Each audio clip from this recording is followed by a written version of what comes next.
All right, well, welcome to Fast Cars, Fast Money, everybody. We're going racing at COTA, Course of the Americas today. We got the truck series. We're going to just hop right into it real quick since we don't have a lot of time before the race. There's not a lot of laps today, so we're not really looking at any dominators. We're really looking for place differential and where guys can finish and finishing potential. Look at the practice times. We've been looking at them. We've kind of updated our spreadsheet on that, and we'll probably continue updated all the way up until the race. And look at the previous road courses and data points. We'll get into the driver breakdown. So in this 10K range here, I'm pretty high in John Hunter Nemechek here. He's the most expensive for a reason. Offers us a little bit of PD here. He's running really good in practice and qualifying, and I don't really expect anything different when we get into the race itself. Really all these 10K guys are pretty good. Probably would maybe shy away from Creed a little bit just because he doesn't offer us as much place differential there, but I don't think you can go wrong with any of them. Yeah, I agree with you. I think in my lineups, I'm probably going to be grabbing two of these 10K guys and then looking for some value down later on. I really like John Hunter Nemechek starting there sixth. He should have no problem moving up a few spots. And then Ben Rhodes, he's won at the only other road course we've been to this year, and starting 11th offers some good PD spots there too as well. All right, what about this 9K range, Rich? The 9K range, as you can see, we have them all at medium, so none of them are really bad plays. It's all about what you're looking for in your lineup. If you're going with John Hunter Nemechek and Sheldon Creed, then you're probably going to be looking for place differential from somewhere. And Paul Menard offers some place differential. He wasn't that fast in practice or qualifying, but the truck's competitive, so he should move up a few spots. And Zane Smith here at 9,300, he was the fastest truck in practice. Although he said he only ran 5 competitive laps in the 12 laps he was out there, he was still the fastest guy. So he should move up and have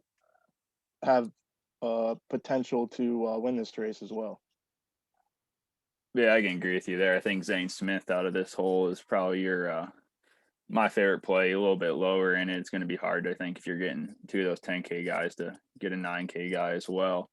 But Zane would probably be my guy if I was going there. He was in the middle of laying down a pretty fast lap in the qualifying there when that red flag came out and kind of wasn't able to count. So it almost works to our advantage here. Get a little bit more PD upside from him here. And yeah, it's probably my favorite play out of that 9K range.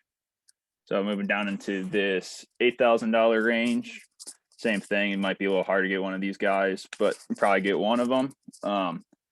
My favorite out of this is probably Mayer. He's run good before. Has potential to move up, probably get us a top 10, and it's all you can really ask for out of a guy in the 8K range.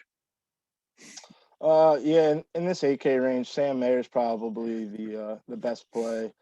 I haven't really built any lines. We don't have too much time before the race starts anyway. I do like Parker Kligerman. It seemed like during the qualifying he was running really well, but always seemed to catch a slower car and was having a tough time getting around them and like increasing his speed and getting a faster lap. So I look for him to move forward a little bit, and I think he might come in a little under owned just because of the other guys around him there. What about that? And then moving down to the 7K range. There's not a ton of guys in here I like. Carson Hocevar starting 17th. He's been running really well all year. He ran well in practice. Didn't qualify as well. I mean, he's all right. I can see maybe top 15, top 12 would be outstanding for today. But even if he finishes at 17th, he's not going to hurt your line. Don't like Derek Kraus at that price. I think other people might be on him just because of how well he's run at other tracks. He's just not a good road course racer, and I would not touch him at all this week.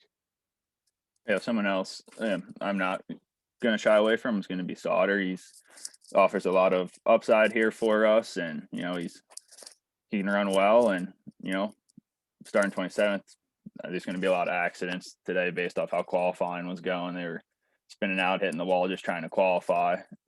So I can only imagine how it gets when you got bunch of cars bombing in the corners trying to undercut each other. If he stays clean, moves up a little bit, and I think he could be a solid play today for us. I agree with that. And Tyler Ankrum there, he's starting on the pole. He's cheap, but if he can stay there and run in the top 5 all race, he's going to pay off, and that would be really great. And he's obviously cheap enough to save some salary and help pay up for some of the better studs that we actually think will win the race. Then moving on down, my favorite play out of the cheap range in the 6K range is Tanner Gray, starting dead fucking last. He should move up. He's not he can't hurt your line at all.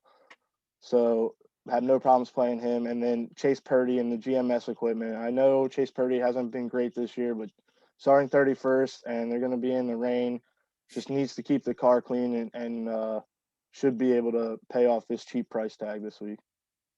I agree with you on that, Rich. And then I'm just going to point out that we should probably avoid Truex today. He was running really well in practice and qualifying, and then middle of qualifying, blew an engine. He's going to be scored from the rear. Not a lot of laps. It's going to take him a long time. Might make it back up, but it's probably too risky to even have him in your lineup this week. And then the lowest we'd probably go this week is Austin Wayne Self, starting at 29th. He's actually running really well this year. He had top 20 speed in practice. He just didn't qualify well in the rain. So, I mean, if it keeps raining, he's probably going to have a little bit of trouble, but he should still move up a few spots and easily should pay off that $5,000 price tag.